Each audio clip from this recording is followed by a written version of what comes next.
And so what does this mean then for, an American, right? If you're an Orthodox Mm. Christian living in Appalachia or Southern California, what does universal history have to say to you?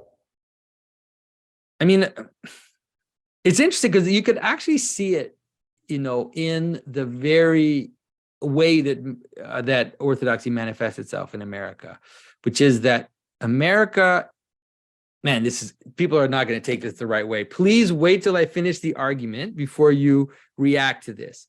So America is something like the end of the world, right? America is the end of the world, and because it's the end of the world, it manifests the extremes. One of the extremes that America manifests is something like the whore in Revelation, okay? I said, so this idea that America is a land of excess, a land of mixture, a land of lack of cohesive identity, right, is something which is true of the way in which America exists, okay? So it's hard to avoid that. And so what happens, it's negative, but it's not just negative, right? It's just reality. It's just a description of what is there. And so the way in which Orthodoxy manifests itself in America is like that. It's a little confused, right? Because it's trying to preserve all these separate churches inside of America without having the capacity or will to join them together into the single church that they should be. And so we have to be, I think, as Christians, as Orthodox Christians in America, we have to not be naive about that and understand that that is the reality of Orthodoxy in the end of the world, you could say, right? At the end of the world, that's what happens. And so although it's a problem, there are some advantages to that as well. There are some aspects of that which can be used to or at least being aware of it can help us. And so there is a possibility in America, and I see it like as an artist, I see it.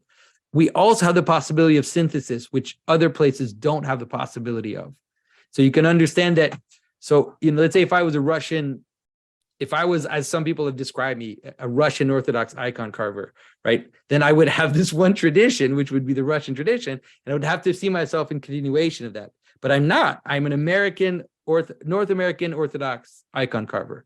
And because of that, I actually have access to all these threads that are coming down.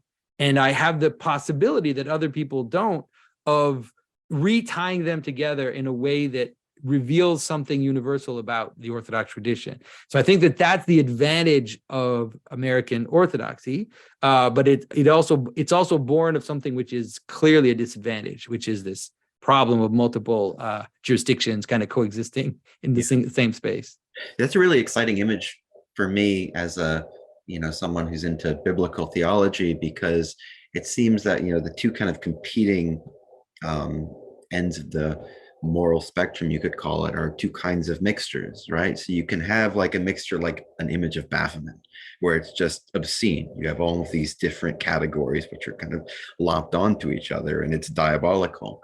But then the high priest's garment is just a mixed fabric from top to bottom, or the tabernacle or the temple. It's got all of these different kinds of things which are being brought together.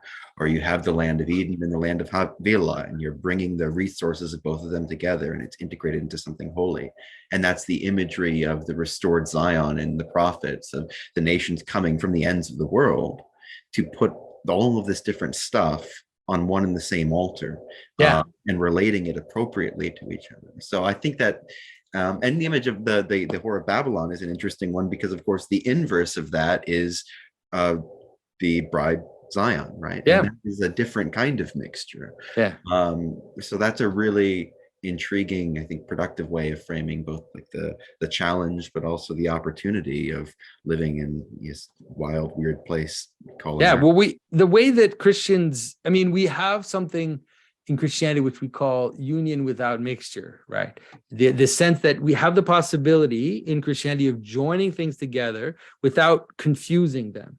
And so, and I think that in Revelation, you have two images of that. You have two images of civilization. You have one, which is a whore riding a beast, right? That's one image. And that is the excess of both, right? The excess of civilization, which is controlling, which is devouring, which is naming, right? It's like, I'm going to give you a name that you can't that if you don't use, you will be eliminated. And on writing that is licentiousness and chaos and mixture and all this stuff. The image of the heavenly Jerusalem is a beautiful image of multiplicity and unity collaborating. And like it actually says that, the kings of the world, or the kingdom of the world, offer up their crowns to the city. And so it's as if this gathering in of all that is good from all the nations into one space that is all attentive to the Lamb, right? That's all attentive to God ultimately. And so it's like, I think that's the image of kind of symphony that the church can become.